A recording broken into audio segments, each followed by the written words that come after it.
Saludos amigos del Ecuador y del resto del mundo, bienvenidos a El Testimonial. Nuestro invitado de hoy es Francisco Lorenzo Bravo Macías, de 43 años de edad, es consejero del Consejo de Participación Ciudadana y Control Social, fue electo en representación de los pueblos montubios, manabita de nacimiento, periodista y doctor en Derecho. Hace la investigación de los fondos de la reconstrucción de Manabí después del terremoto del sábado 16 de abril del 2016. 3.500 millones de dólares en investigación.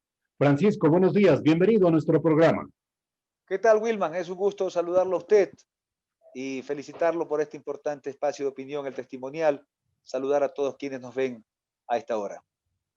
Preguntaban, ¿por dónde inicia la investigación? ¿Qué es lo que se procura? Determinar presuntamente un desvío de tal cantidad de dinero, Francisco. Bueno, realmente esto siempre hemos estado en una lucha firme contra la corrupción y la impunidad. Recordemos que antes de ser consejero, yo llevé adelante las investigaciones de todo el manejo, de toda la contratación que llevaba adelante el ex prefecto de Manabí. Siendo prefecto de la provincia de Manabí, era contratista del Estado. Eso, destapamos esa olla bastante pesada. Mariano Zambrano. Mariano Zambrano. Exactamente, Mariano Zambrano. Y todos sus familiares, que obviamente siendo prefecto de la provincia de Manabí, tenía contratos con empresas del Estado, como es la empresa Celet.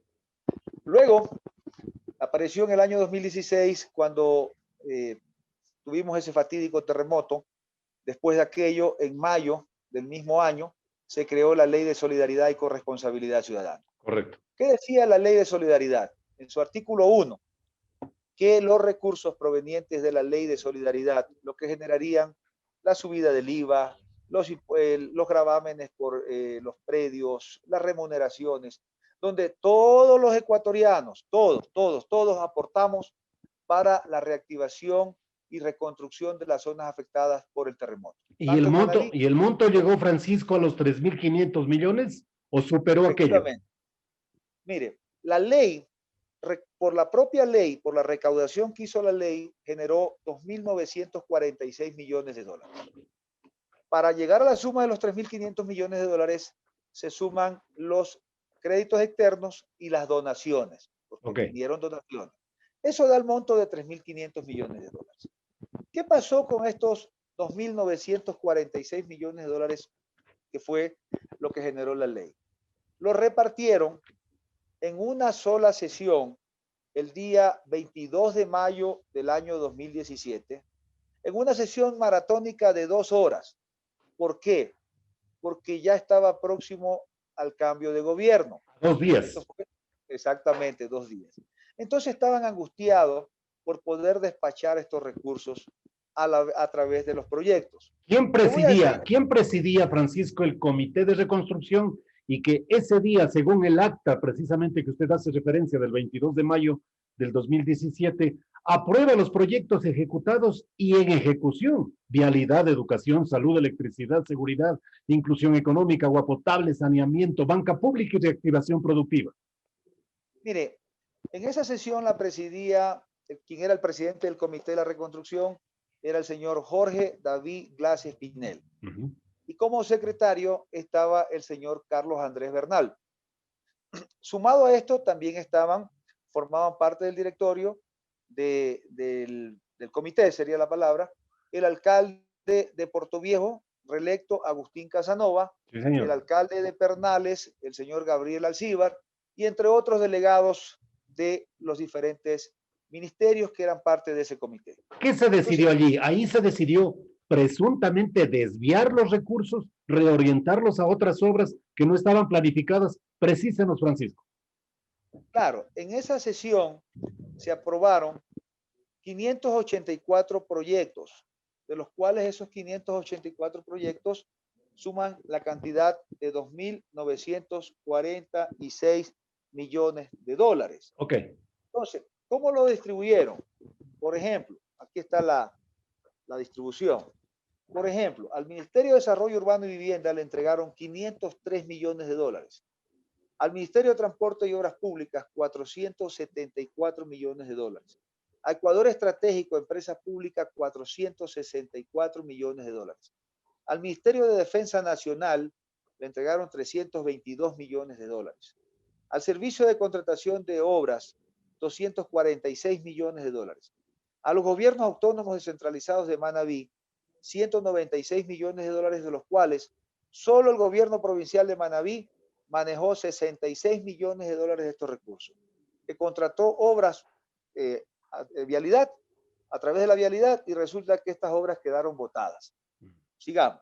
El Ministerio de Electricidad y Energía Renovable manejó 165 millones de dólares, que era para el soterramiento de las zonas afectadas, para contratar la incursión o el entierro de todo el cableado. Sí, señor. Resulta que hasta el día de hoy, el plan PRISA, que salió de aquí del Ministerio de Energía y Electricidad, el plan PRISA, que debería llamarse el plan PROSA, porque ya vamos 4 años, 6 meses, y resulta que todavía hay grandes huecos, grandes hoyos, grandes calles destruidas en el centro de Puerto Viejo.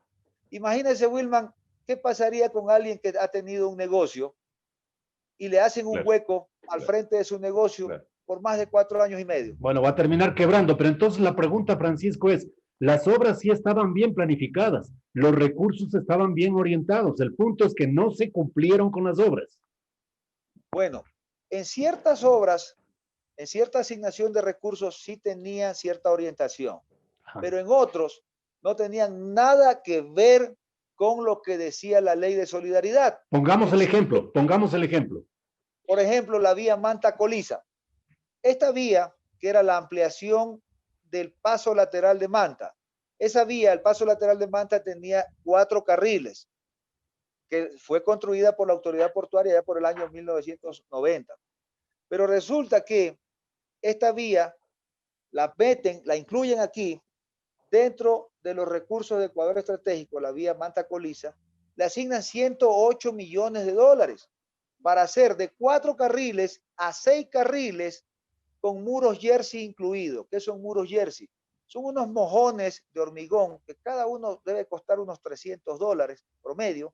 Y resulta que esto ni siquiera en Dubái, Wilman, lo construyen, porque ya las vías de este tipo de magnitudes las construyen con vías, con pintura señalética para poder diferenciar los carriles. Entonces, pero significa, claro, entonces Francisco, Wilman, sí, por favor. Perdona, le ponen 108 millones de dólares para esta vía cuando ni siquiera las áreas habían sido liberadas. No estaban liberadas las áreas, no había estudio, no había diseño, y le construyen 7 pasos a desniveles.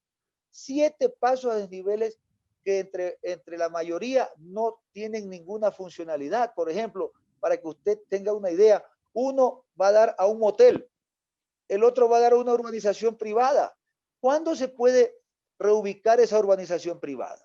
O sea, ¿cómo es posible cuando hicieron los diseños? Pero claro, todo fue rápido, donde metemos 108 millones de dólares y vieron que por ahí. El cuento principal o el argumento principal fue para sacar la carga del puerto, cuando el puerto de Manta había sido concesionado porque precisamente no tenía carga. Ahora, Francisco, en tales circunstancias, ¿qué le dice su experticia, su preparación como especialista jurídico en Contraloría? Porque esa es también otra de sus prácticas, de sus experiencias profesionales. ¿Usted piensa recuperar parte de ese dinero? ¿Piensa reorientar las obras que en principio estaban tan mal hechas como usted lo señala? ¿Cuál es el objetivo final de Francisco en este sentido? Mire, ha sido tanta la desfachatez de ciertas autoridades o de ciertos representantes de autoridades, como por ejemplo, la Contraloría General del Estado llevó adelante varios exámenes y sacó indicios de responsabilidad penal, sobre todo en el caso de las demoliciones, porque en las demoliciones se fueron más de 70 millones de dólares. ¿Por qué se fue tanto recurso en las demoliciones? Porque pagaban por horas máquina la demolición. Usted se imagina, es como que usted contrate a un maestro mayor y le pague por día para que le haga la pared de su casa. El maestro mayor llega a las 7, a las 8, claro, a las 9. Se va a tardar, se va a tardar. Se pone a chatear en el teléfono. Así fue que contrataron la demolición, pagando por horas máquinas hasta $120 la hora máquina, cuando esa hora máquina tiene un valor de $40. Y obviamente que como no pagaron por metros cuadrados la demolición, sino por horas máquinas, los señores operadores pasaban chateando y las máquinas prendidas. Entonces, ahí hubo un terrible perjuicio al Estado, a tal punto que la Contraloría determinó indicio de responsabilidad penal y un fiscal provincial, un agente fiscal que llevaba la investigación, sencillamente archivó la causa. Archivó la causa, así, suelto de huesos, sin rubor, ni pudor, ni escosor. Archivó la causa de los indicios de responsabilidad penal. Por eso ahora estamos pidiendo en la evaluación que está haciendo la Fiscalía General a los 835 fiscales que se observe la actitud de este señor, porque el Consejo de la Judicatura lo único que hizo fue mandar los 8 días de vacaciones a la casa con una sanción disciplinaria. En todo caso, Wilma, han habido ciertos tipos de funcionarios, de servidores que han tenido malas actuaciones en contra de los recursos del Estado y a favor o en beneficio de quienes hicieron estos latrocinios. Francisco, Entonces, ¿cuánto ha logrado usted en esta etapa de investigación?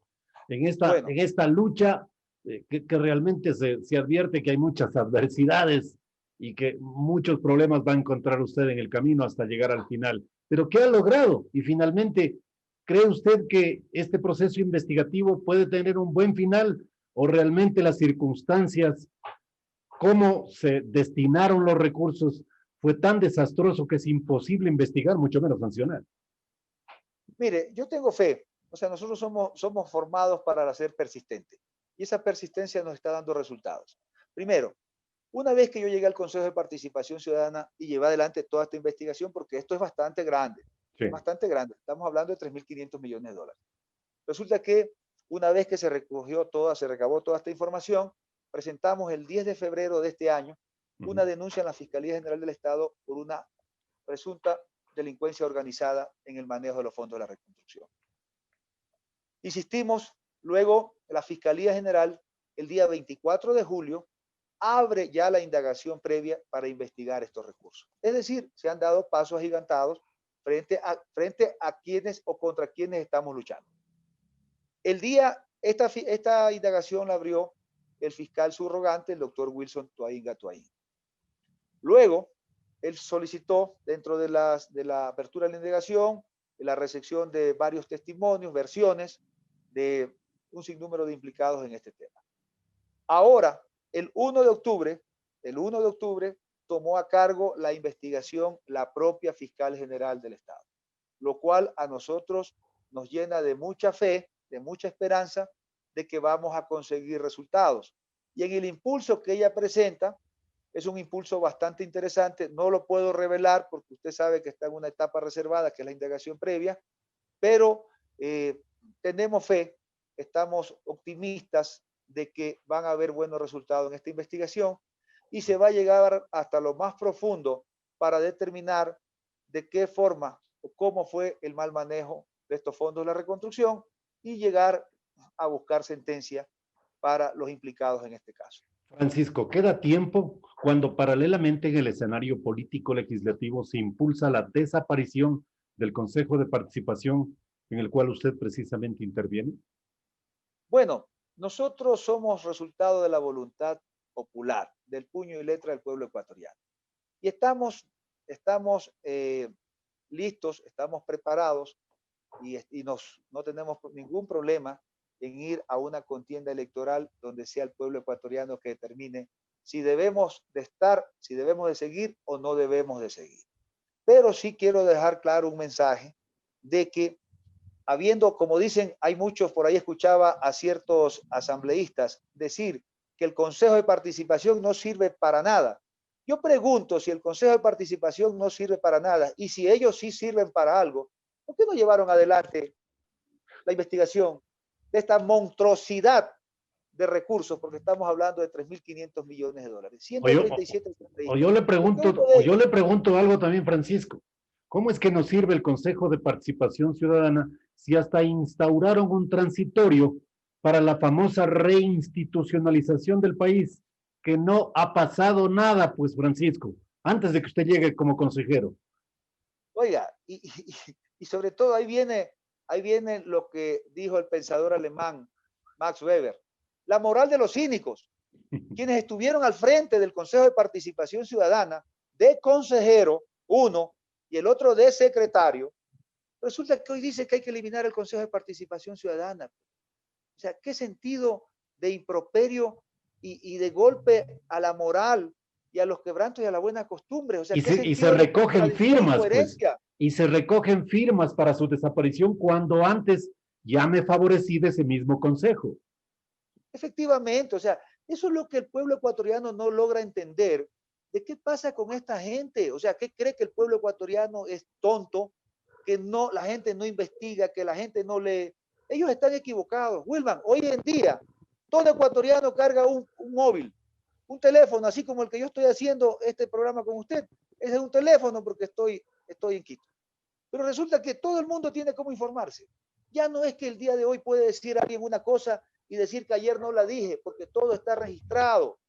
Pero esta gente se presentan hoy día con una moral de los cínicos diciendo, ay, no, ya no me gusta el Consejo de Participación, hay que eliminarlo, que la designación de autoridades tiene que ir. Yo pregunto, Wilma, yo pregunto, y lo pregunto, y además de una pregunta, una reflexión.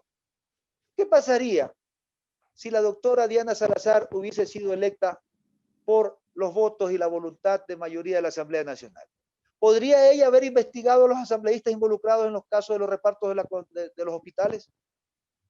Yo les garantizo que no, pues, porque Ahora, ya iba hipotecada, empeñada. ¿Qué pasaría, Wilman, si el día de mañana hay que elegir a un Contralor General del Estado y se lo elige con 90 votos? ¿Cómo se puede recabar esas voluntades de esa mayoría? ¿A cambio de qué? A cambio de entregar 90 pedacitos de Contraloría a 90 señores voluntarios de, de la Asamblea. Yo pregunto. ahora, Francisco, la moral de los cínicos también se inscribe en el hecho de que un presidente del Consejo de Participación Ciudadana y Control Social tenga carnet con discapacidad y que suma los porcentajes para llegar a un nivel para favorecerse de aquello. Y los consejeros no hayan dicho absolutamente nada. Y si lo dijeron, no fue lo suficiente como para precisamente motivar un cambio y una transformación para sanear esa institución. Francisco, también le pido una reflexión allí. Sí, correcto. Es muy objetivo lo que usted está diciendo. Cuando salió el bullado escándalo de Salcedo, recuerdo que en aquel momento nosotros propusimos una veeduría a la entrega de los carnets de discapacidad. Primero. Segundo, yo fui el primero en solicitar al Ministerio de Salud Pública, al CONADIS, al Servicio de Rentas Internas, a la Agencia Nacional de Tránsito, que certifiquen si el señor presidente del Consejo de Participación había sido beneficiario de ese carnet. Porque no nos olvidemos que hay una cosa, Wilma, las responsabilidades son individuales y personales. Obviamente que el desconocimiento de la ley no excusa causa culpa alguna. Exacto. Entonces, por eso nosotros fuimos firmes en pedirle al presidente del Consejo de Participación Ciudadana que renuncie, que deponga, que se ponga a un lado. ¿Por qué? Porque eso es lo que ocurre en los cuerpos colegiados, Wilma, que mientras uno rema hacia el norte, otros reman hacia el sur. Mientras uno lucha permanentemente y expone su vida, porque no se olvide que investigar estas cosas no son fáciles, uno se expone uno personalmente, expone a la familia, expone a todo un entorno.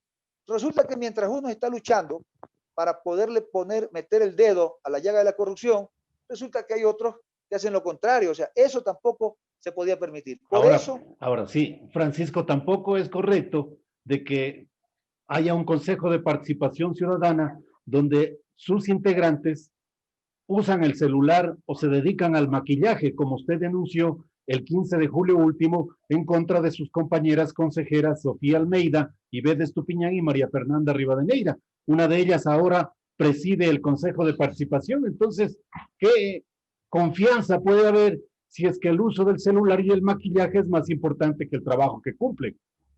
Sí, realmente, por eso yo siempre les digo, y lo digo y lo he dicho siempre, y le digo a quienes colaboran conmigo, que tenemos que concentrarnos en lo que tenemos que hacer para no desviarnos. Porque cuando estamos tratando temas importantes es necesario concentrarnos en aquello para ganar tiempo, para poder ser coherente en lo que se dice y en lo que se hace. Y las distracciones causan a veces situaciones de que tenemos que llegar a lo mismo. Es como a mí me ha pasado cuando he ido a ciertos medios, a entrevistas, resulta que uno da una explicación, el entrevistado está escribiendo en el teléfono No. y resulta que después dice, ¿puede repetir que no le escuché lo que estaba diciendo? Pongámonos de acuerdo. o nos dedicamos a escribir al teléfono o nos dedicamos a trabajar.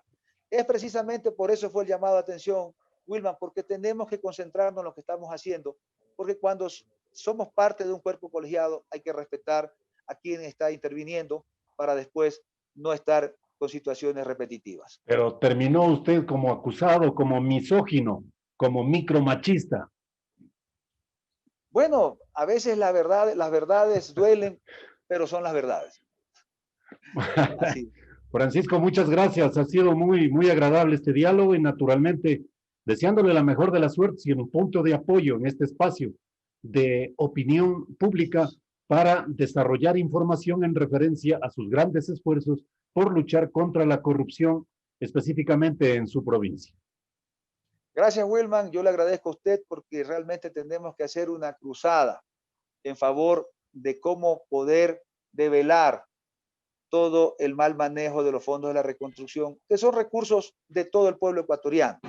Esto no ha sido solo la afectación de Manabí y Esmeraldas, sino que se ha afectado a la fe pública de todos los ecuatorianos que solidariamente contribuyeron para poder reactivar las zonas afectadas por el terremoto. Gracias a usted, desearle a usted buen día y a todos quienes nos están viendo una buena jornada.